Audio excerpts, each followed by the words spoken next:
चंद्रशेखर। धन्यवाद सभापति जी।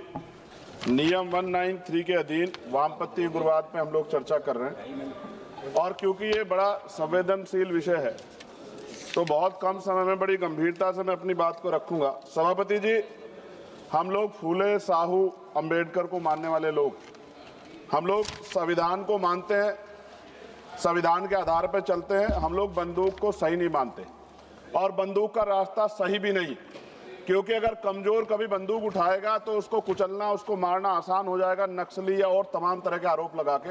इसलिए बाबा साहब ने कलम की बात की और कलम को हथियार बताया। सभापति महोदय, मगर सवाल ये है कि 1947 में जब हम लोग आज़ाद हुए तो इस देश का जो वंचित वर्ग है, SC, ST, OBC, जब 15 अगस्त को आज़ादी का सवेरा आ गया तो क्या जल जंगल जमीन में बंटवारा हुआ? उसको उसका हक अधिकार मिला? अगर उसको जमीन मिल जाती, घर मिल जाता, उसको अवसर मिल जाते तो आज प्रधानमंत्री आवास योजना नहीं चलानी पड़ती। सभापति महोदय, जमीन का राष्ट्रीयकरण नहीं हुआ। इसलिए मैं बहुत जिम्मेदारी, क्योंकि मैं तो वो व्यक्ति हूं जिसके खुद के ऊपर NSA, नेशनल सिक्योरिटी एक्ट लगा जब मैं अपने लोगों के लिए लड़ने गया, और 2 अप्रैल 2018 को मेरे जैसे बहुत सारे लोगों पे लगा, क्योंकि हम अपने हक की लड़ाई लड़ रहे थे। सवाल यह है, नक्सलियों के नाम पे क्या आदिवासियों की हत्या स्वीकार्य हो सकती है? हम लोग इसका विरोध करते हैं। हमारा स्टैंड है, हम नक्सलवाद के समर्थक नहीं है, लेकिन आदिवासियों को नक्सली कहकर उनकी हत्या नहीं होनी चाहिए। सभापति महोदय, देश की 1/4 आबादी SC, ST, 25% से ज्यादा बड़े समाज के साथ जब जुल्म, जाति, अन्य अत्याचार होता है, उनकी हत्याएं होती है, उनकी बहनों का रेप होता है, उनको मारा जाता है, जलाया जाता है, उनके घरों को फूका जाता है, तब इस सदन में चर्चा क्यों नहीं होती? ये सदन क्यों नहीं सुनना चाहता? SC, ST, OBC के अन्याय के बाद क्यों नहीं सुनना चाहता? कितनी चर्चाएं होती हैं। आज हालात कितने सारे अलग अलग हैं, लेकिन चर्चा इतने बड़े 25% समाज पे क्यों नहीं होती, 52% OBC पे क्यों नहीं होती? सभापति महोदय, मैं तो मानता हूं, कुछ लोग फॉर्मेलिटी के लिए कहते हैं, अगर मैं आना होता मैं तो चर्चा के लिए चिल्लाता हूं कितनी बार, वरना तो SC, ST के लिए कोई चिल्लाता भी नहीं है। ये तो रिप्रेजेंटेशन है संविधान में। ये ना होता हमारे घरों में, हमारी गलियों में कोई वोट मांगने नहीं जाता। हम जानते हैं कि जाति व्यवस्था कितनी बदली है। और एक हमारे सज्जन कह रहे थे कि जाति व्यवस्था की वजह से एक दलित ने छोड़ दिया नक्सलवाद को, लेकिन सवाल यह है, बाबा साहब अम्बेडकर ने भी ये धर्म छोड़ा था क्योंकि यहाँ जाति व्यवस्था खाई है, ऊंच नीच का भाव है। सभापति महोदय, हमारे सम्मानित एक भाजपा के सांसद जवाब दे रहे थे बड़ी चिंता के साथ। सभापति, बहुत इंपॉर्टेंट है, आप सुनिए, बहुत इंपॉर्टेंट है ये।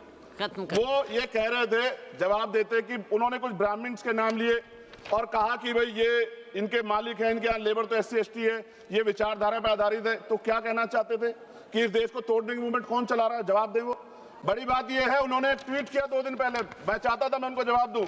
उन्होंने आरक्षण को कोसने का काम किया। यह भाजपा की सोच है, जवाब देना चाहिए भारतीय जनता पार्टी को। सभापति महोदय, मैं 1000 से ज्यादा जवानों की जान गई है 2010 से लेकर 23 तक।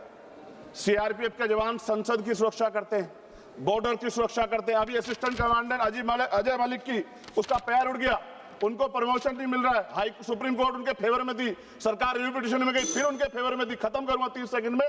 सभापति महोदय, फिर भी बिल आ गया। मैं ये पूछना चाहता हूं, क्या एक CRPF, BSF जो CAPF के हमारे जवान है, क्या उनकी शहादत नहीं है? क्या उनको जो है शहीद का दर्जा नहीं मिलना चाहिए? उनको पुरानी पेंशन का लाभ नहीं मिलना चाहिए? उनको सभापति सुविधाएं नहीं मिलनी चाहिए? सम्मान नहीं मिलना चाहिए? और अंत में सभापति महोदय, इस देश में जवान शहीद होता है, उसको शहीद का दर्जा मिले, उसको सम्मान भी, लेकिन देश की सुरक्षा करते हैं। हम तो सम्मान करते हैं सेना का।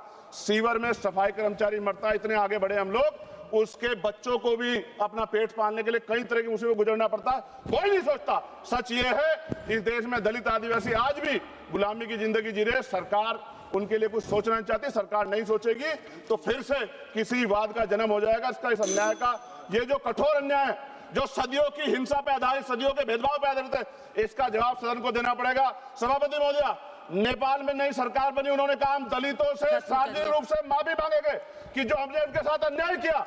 ये सदन कब उनसे माफी मांगा जिनके साथ हजारों साल अन्याय हुआ और आज भी उनको रोटी कपड़ा मकान के लिए अन्याय लड़ना पड़ता है। धन्यवाद सभापति महोदय। जय भीम, जय भारत।